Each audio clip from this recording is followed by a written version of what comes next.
ჯგუფის წევრი ხართ, როგორც თქვით, სად მუშაობ? პანახის გამგეობაში მუშაობ, ისპანახის. ეს სახელმწიფო სამსახურში დასაქმებული ქართული ოცნების ტიტუშკა საბა მინდიაშვილია, რომელიც დღეს ბრალდებული სკამზე პუბლიკას ჟურნალისტების ქეთო მიქაძისა და ალექსანდრე ქეშელაშვილისთვის პროფესიულ საქმიანობაში ხელის შეშლის გამოიჩნდა. როგორც თავად ამბობს, ის გამგეობაში მუშაობს. მეორე, ვინც ანალოგიური მიზეზით საბრალდებო სკამზე იჯდა, ლევან ზარდიაშვილია. ისიც ქართული ოცნების მხარდამჭერია. არ ელოდებით ქართული ოცნებისგან დახმარებას ისევ? სრულად დაეთანხმეთ პროკურატურის ბრალდებას.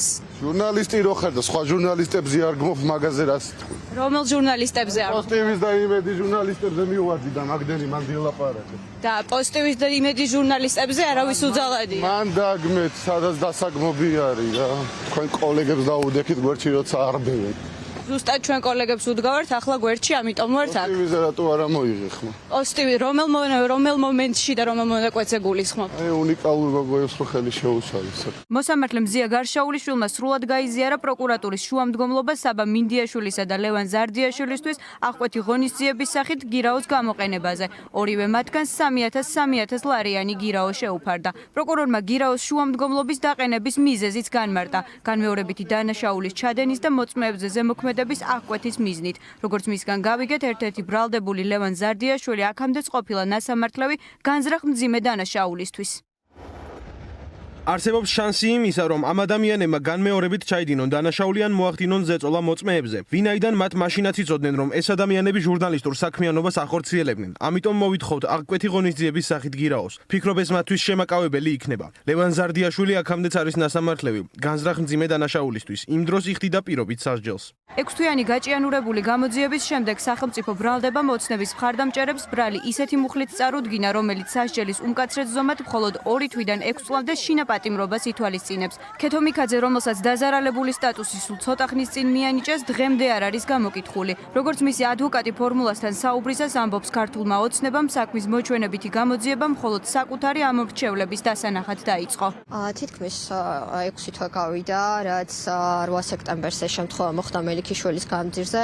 ჩვენ მალევე მოვითხოვეთ, რომ ქეთო მიქაძე და მე შორის ალექსანდრე ქეშელაშვილი გამოკითხულები ყოფილიყო ამ საქმესთან დაკავშირებით და როგორც საგამოძიებო უწყებებმა გამოკითხვაზე დაგვიბარეს, ჩვენ მათ მიუტანეთ ვიდეო კადრები, სადაც ხალხსახად ჩანდნენ ეს ადამიანები, ვინც მათ ჟურნალისტურ საქმიანობაში ხელი შეუშალა და მათი ამოცნობა იყო ძალიან მარტივი საკითხი. ეს იქნება, რა თქმა უნდა, ფორმალურად მიღებული გადაწყვეტილება და ეს იქნება რაღაც ფორმალურად საქმის დამთავრება, გამდინარე იქიდან, რომ მათ თითქმის 6 თვე ჰქონდათ იმისთვის, რომ თავის დროზე რეალურად დაეკავებინათ ეს ადამიანები.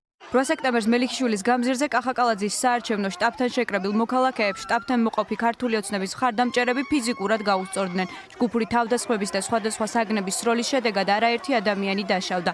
მედიის მიერ გადაღებულ კადრებში კარგად ჩანს, რომ ქართული ოცნების წარმომადგენლები მათ ფიზიკურად მიზანმიმართულად უსწორდებოდნენ. მათ შორის ქალებს. შტაბის წევრები თავს დაესხნენ კრიტიკული მედიის ჟურნალისტებსაც, რომლებსაც ტექნიკა წაართვეს და დაუზიანეს. მოძალადეების დაშლის იმედი არც პუბლიკას წარმომადგენლებს ჰქონიათ. კალაძის შტაბის ტიტუშკებისთვის ბრალის წარდგენა ფასადურია და ოცნება, რომელიც კრიტიკულ მედიას დევნის და თავისუფალი სიტყვის ჩახშობას ცდილობს, ამას ჟურნალისტების დასაცავად არ აკეთებს. ლოდინი არ ჰქონდა იმისა, რომ მოხდებოდა ამ პირების იდენტიფიცირება და შემდგომ უკვე მათთვის ბრალის წაყენება, თუმცა რადგან უკვე ეს ასე მოხდა, ჩვენ ასე ვთქვათ, ყოველ პროცესზე ვიქნებით ჩართული, დაინტერესებული და რა თქმა უნდა საზოგადოებასაც ჩვენი მხრიდან მივაწვით ინფორმაციას თუ როგორ განვითარდება და რა შედეგით დასრულდება ეს ყველაფერი.